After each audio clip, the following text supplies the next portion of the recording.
예, 옛날 어느 사창가에 여자들을 팔아넘기던 한 인신매매단이 있었습니다. 그들은 사람들이 많이 붐비는 건물 앞이나 역 광장 같은 데를 자주 이용하는데, 누군가를 기다리고 서 있는 여자를 이제 타겟으로 삼아서 그 여자에게 한 사람이 달려가서 그 여자를 때린다고 합니다. 그리고 그때 다른 일당들이 나타나서 이제 바람을 잡아주는 것이죠. 어떻게 바람을 잡냐면은 이 여자가 바람을 피다가 걸렸다라는 식으로 이제 바람을 잡는다라는 것이죠. 사람들이 둘러싸 구경하는 가운데 억울하게 이제 얻어맞은 이 여자들은 대부분 넋이 빠져버리게 되겠죠. 갑자기 누가 와서 막 때리니까 넋이 빠지는 것입니다. 이를 놓칠세라 여자를 차에 태워서 이제 끌고 간다라는 것입니다. 그런데 그 광경을 보고도 구경들만 할 뿐 누구 하나 말리는 사람도 없고 제지하는 사람도 없고 신고하는 사람도 없다고 합니다. 이렇게 끌려가는 여자들의 모습은 참으로 비참한 모습입니다.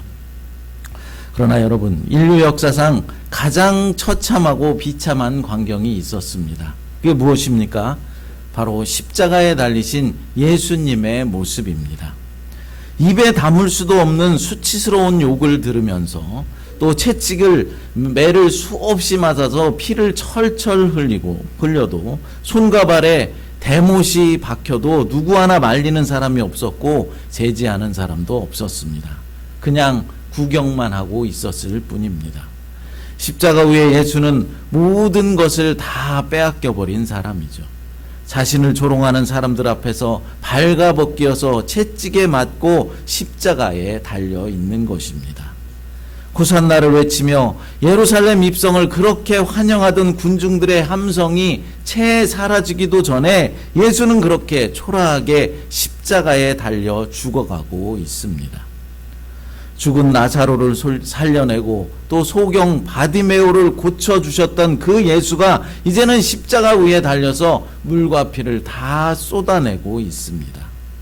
스스로를 하나님의 아들이라고 밝히고 성전을 헐고 사흘 만에 다시 짓겠다라고 공공연하게 말하며 전 이스라엘을 들끓게 했던 그 당당하던 카리스마는 어디로 사라져버리고 그저 나약한 모습으로 자신을 조롱하는 사람들 앞에서 맥없이 죽어가고 있단 말입니까? 그러나 여러분, 하나님은 바로 그때 예수님을 구원자로 세워주신 것입니다. 여러분, 우리도 마찬가지입니다. 내 위엄을 지키려고 애를 쓸 때, 내 명성을 붙잡으려고 발버둥 치고 있을 때, 내 성공에만 집착하고 있을 때, 다른 사람들의 눈치 보는 일에 매달려서 살 때 우리는 아직 예수 그리스도를 알 수가 없는 것입니다. 십자가 위에 예수님처럼 모든 것을 다 잃어버리게 되었을 때, 그리하여서 나는 안 되는 사람입니다, 나는 아무것도 아니다 라고 이렇게 고백할 수 있게 되었을 때 부활의 역사는 시작되는 것입니다. 예수님은 우리의 구원자이실 뿐만 아니라 우리의 삶의 모범이시기도 합니다. 예수님이 겪으신 모든 고난과 배척은 예수님을 주로 믿고 따르는 제자인 우리들의 길일 수도 있다라는 사실을 우리는 기억해야 합니다. 그럼 우리가 어떻게 해야 예수님을 따르는 참된 제자로서 살아갈 수 있는 것일까요? 첫 번째로 주님을 위해 고난받는 성도가 되어야 합니다. 빌라도는 예수님이 죄가 없으시다라는 사실을 너무나도 잘 알고 있었습니다. 그래서 거듭해서 유대인들에게 그 사실을 밝혔습니다. 참으로 아이러니한 것은 하나님의 백성이라고 자부하던 유대인들은 하나님의 아들이신 예수님을 못 죽여서 안달인데, 하나님을 알지 못하는 이방인의 대표 로마인 빌라도는 예수님에게 죄가 없다라고 하면서 어떻게 해서든지 살리려고 하고 있다라는 사실입니다. 여러분, 우리의 모습은 어떻습니까? 혹시 교회에 들어와서 주님을 믿는다고 말하고 예배는 드리고 있지만 정작 주님의 영광은 드러내지 못하고 마귀 사탄의 하수인 노릇을 하고 있지는 않습니까? 우리의 말 한마디, 우리의 행동 하나하나가 은혜가 되지 못하고 오히려 교회를 힘들게 만들고 무너지게 만들며 하나님 나라 건설에 제동을 걸고 있지 않은지 이 시간 우리는 가슴에 손을 얹고 깊이 묵상해 보아야 하는 것입니다. 오히려 세상 사람들이 교회를 걱정하고 있습니다. 너무 정치화되었고 너무나 타락했기 때문입니다. 여러분, 빌라도의 말이 아니더라도 우리는 예수님께서 무고하게 잡혀서 로마 군인들에게 채찍을 맞고 희롱을 당하고 있다라는 사실을 알고 있습니다. 예수님은 우리를 위해서, 저와 여러분을 위해서 죄 없이 고난당하신 것입니다. 많은 신자들이 이렇게 생각합니다. 열심을 다해서 예수님을 잘 섬기면, 최선의 노력을 다해서 주님의 일을 행하면은 어려움이 다 사라져 버릴 것이고 우리의 삶은 만사 형통할 것이다 라고들 생각합니다. 그러나 여러분, 열심을 다해 예수를 믿고 최선을 다해서 주님의 일을 행하며 주님의 그 삶을 따라 산다, 살아간다 라고 할지라도 때로는 예수님처럼 무고하게 고난당할 수도 있다라는 사실입니다. 주님의 뜻대로 열심히 살아도 억울한 일을 당할 수도 있다라는 것이죠. 그러나 그럴 때라도 놀라거나 여러분 당황하지 마십시오. 왜 그렇습니까? 예수님이 걸어가신 그 길을 나도 따라서 지금 함께 걸어가고 있다라는 증거이기 때문입니다. 그렇습니다. 저와 여러분이 예수님 때문에 지금 고난당하고 있다면 그것은 분명히 우리가 하나님의 자녀요 예수님의 제자라는 사실을 드러내고 있는 것입니다. 그러므로 우리에게 고난이 있다 할지라도 어차피 넘어가야 할 고난이라면 감사함으로 담대히 맞서야 하는 것입니다. 왜입니까? 고난이 예수님의 제자라는 확실한 증거이기 때문입니다. 둘째로 주님의 뜻대로 고난받는 성도가 되어야만 합니다. 빌라도는 자기의 질문에 예수님이 답하지 않으시자 죽이고 살릴 권한이 내게 있다라고 대답을 재촉했습니다. 그러자 예수님이 뭐라고 합니까? 그 권한을 주신 분이 바로 하나님이시다. 하늘에서 그 권한을 주신 것이다 라고 말씀합니다. 본문 10절과 11절을 다시 한번 읽어보겠습니다. 빌라도가 이르되 내게 말하지 아니하느냐? 내가 너를 놓을 권한도 있고 십자가에 못 박을 권한도 있는 줄 알지 못하느냐? 예수께서 대답하시되 위에서 주지 아니하셨더라면 나를 해할 권한이 없었으리니 그러므로 나를 내게 넘겨준 자의 죄는 더 크다 하시니라. 아멘. 예수님은 자신의 십자가 죽음이 인간의 어떤 계략이나 세상 권력에 의한 것이 아님을 아셨습니다. 모든 것이 다 하나님 아버지의 뜻이었죠. 예수님은 아버지의 뜻에 따라서 지금 십자가의 길을 묵묵히 걸어가고 계신 것입니다. 우리도 그래야만 합니다. 예수님처럼 우리의 지각을 뛰어넘는, 우리의 생각이나 경험을 뛰어넘는 하나님의 섭리 가운데 고난당할 수도 있다라는 사실을 우리는 알아야만 합니다. 그렇습니다. 우리는 하나님의 섭리 가운데 고난당해야만 하는 것입니다. 그런데 어떤 신자들은 고난의 종류를 자기 스스로가 선택하려는 사람들이 있습니다.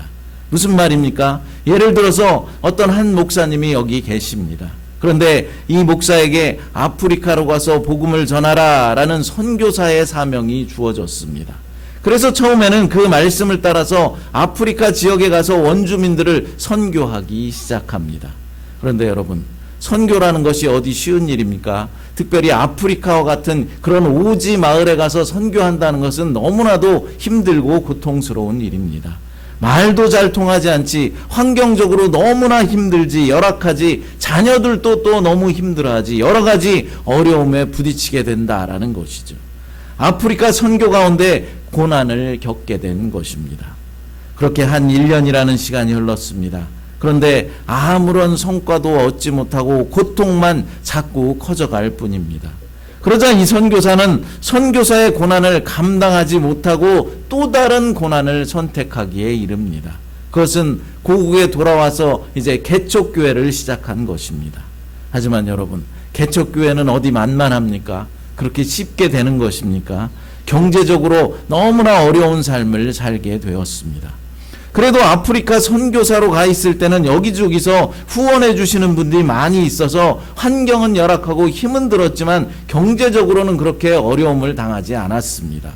그러나 고국에 돌아와서 이제 개척교회를 시작하게 되니까 그동안 후원해 주시던 분들의 후원이 다 끊기게 되어서 경제적으로 이제 힘들어진 것입니다. 또 다른 고난이 시작된 것입니다.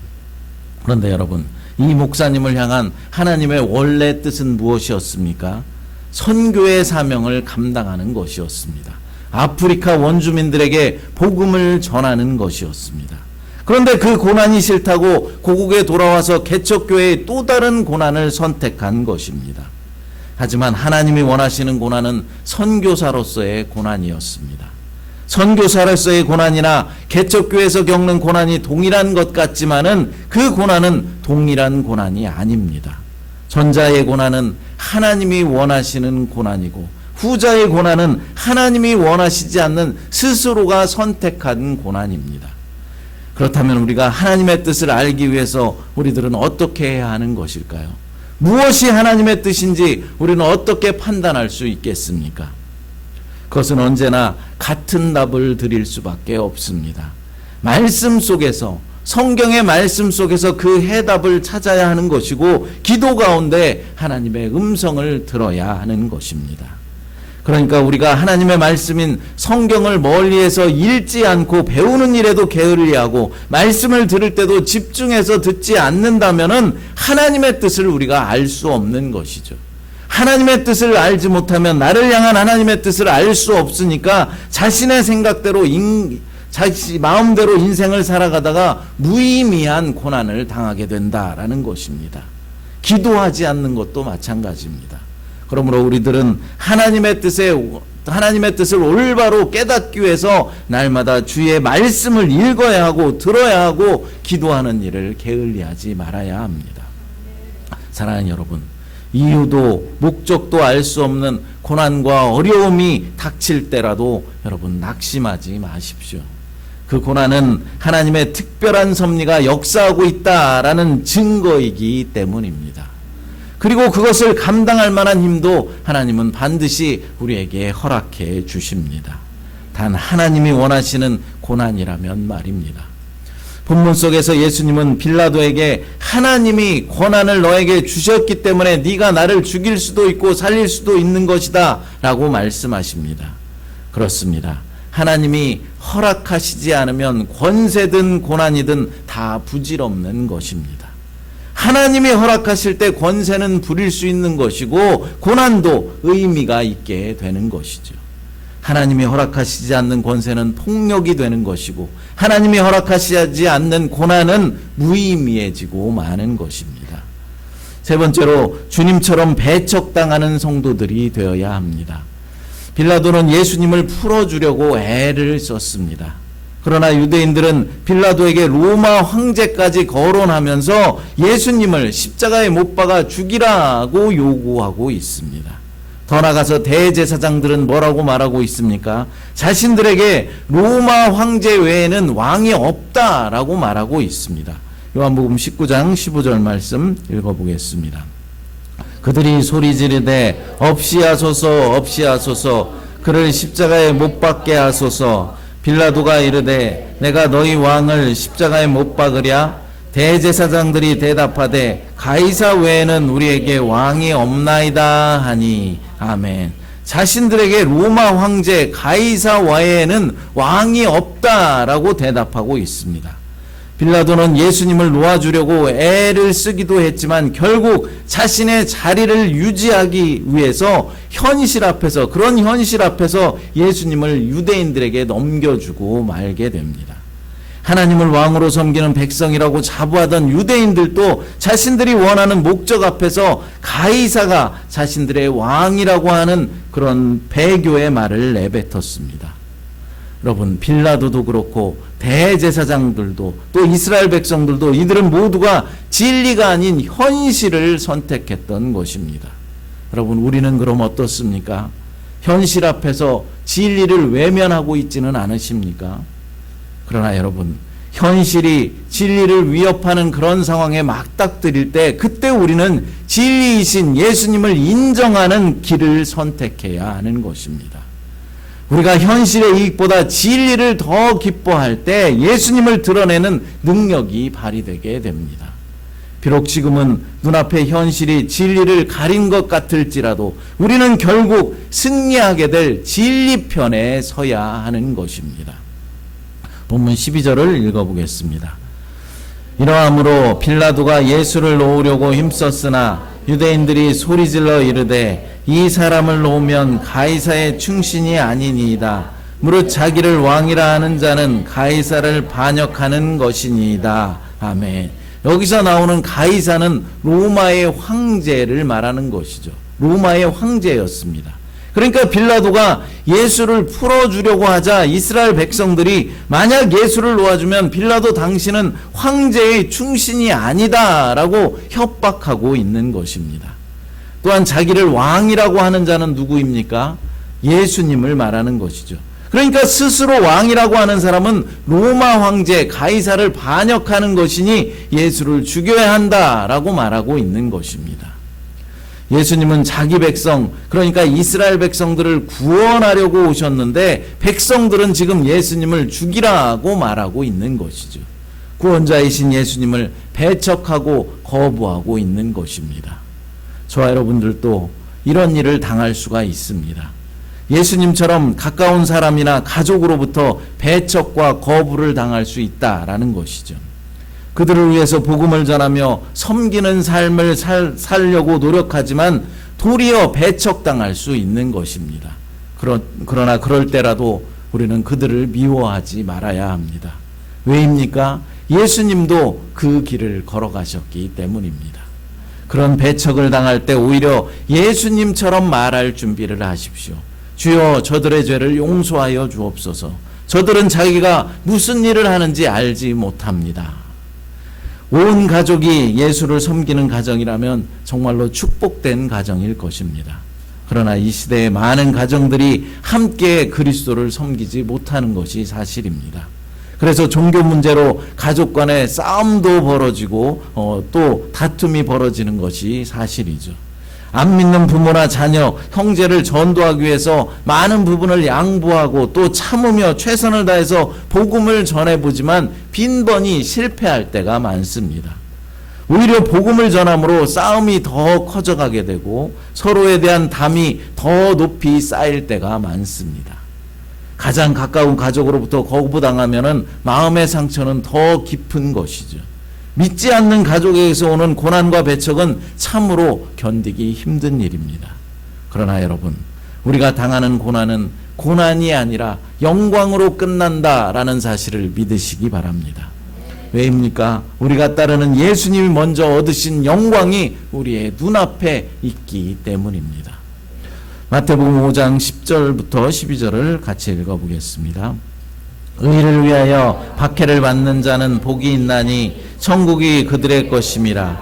나로 말미암아 너희를 욕하고 박해하고 거짓으로 너희를 거슬러 모든 악한 말을 할 때에는 너희에게 복이 있나니 기뻐하고 즐거워하라. 하늘에서 너희 상이 큼이라. 너희 전에 있던 선지자들도 이같이 박해하였느니라. 아멘. 의를 위하여 박해받는 자들은 복이 있다라고 말씀하십니다. 예수님 때문에 박해를 받고 욕을 먹으면 복이 있다라고 하시는 것이죠. 그러니 고난당하고 박해받을 때 오히려 기뻐하고 즐거워하라고 말씀하시는 것입니다. No cross, no crown이라는 유명한 말이 있습니다. 바로 종교개혁자 마르틴 루터가 한 말이죠. 이 말은 자기를 낮추고 십자가에 달려 죽기까지 복종하신 예수님께서 인간의 모든 고난에 동참하셨음에 감격하여서 한 루터의 말입니다. 십자가 없이는 면류관도 없다. 고난이 없이는 영광도 없다라는 이 선언이야말로 자기 몫의 십자가를 져야 하는 성도들이 명심해야 할 명제인 것입니다.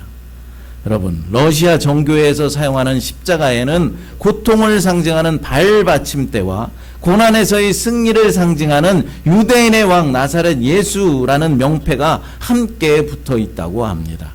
십자가 고난과 함께 영광의 승리가 있음을 상징해 주는 것이죠. 이같이 성도가 믿음을 위해서 당하는 자기 몫의 십자가에는 반드시 승리의 영광이 보장되어 있다라는 사실을 여러분 믿으시기 바랍니다. 사랑하는 여러분, 오늘 우리는 종료주일로 보내면서 그리고 내일부터 시작되는 고난주간을 맞이하면서 예수님이 겪으신 모든 고난과 배척은 예수님을 믿고 따르는 우리 제자된 우리들도 가야 하는 길임을 알았습니다. 또한 어떻게 해야 예수님을 따르는 참된 제자가 되는지 살펴보았습니다. 여러분, 어떻게 해야 한다고 했습니까? 첫째로 주님을 위해 고난받는 자들이 되어야 한다고 했습니다. 주님을 위해 고난받는다는 것은 우리가 바로 주님의 참된 자녀요, 주님의 제자라는 사실을 확실한 증거가 되는 것이죠. 둘째로 주님의 뜻대로 고난받는 자들이 되어야 합니다. 하나님의 뜻대로 살다가 받는 고난은 영광의 고난이지만 내가 잘못 선택한 것에 대한 고난은 무의미한 고난일 뿐입니다. 셋째로 주님처럼 배척당하는 성도들이 되어야 합니다. 복음 때문에 가장 가까운 가족이나 친구들에게 배척당할 수도 있다라는 것이죠. 그러나 그것은 언젠가는 영광으로 끝난다라는 사실을 믿으시기 바랍니다. 여러분, 사실 이와 같이 산다는 것은 참으로 힘들고 어려운 일이죠. 고난당하고 배척당하는 것을 누가 좋아하겠습니까? 희생하고 힘들고 손해보는 삶이기 때문입니다. 그러나 이러한 삶은 결코 우리가 손해의 삶을 사는 것이 아닙니다. 왜 그렇겠습니까? 이런 삶이 바로 예수님의 참 제자라는 증거이기 때문입니다. 예수님은 십자가에서 고난당하시고 죽으셨지만 사흘 만에 다시 부활하시고 하늘 보좌 하나님 우편에 앉으시는 영광을 얻으셨습니다. 우리도 마찬가지입니다. 예수님이 먼저 얻으신 그 영광을 저와 여러분들도 반드시 얻게 될 것입니다.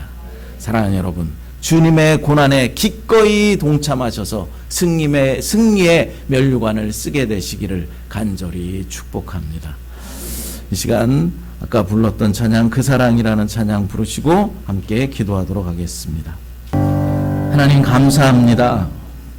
우리들을 주님의 제자로 살게 하시니 감사를 드립니다. 우리들 주님을 위해 고난받는 것을 기뻐하게 하시고 주님의 뜻을 깨닫기 위해 말씀과 기도로 날마다 살아갈 수 있도록 인도하여 주시옵소서.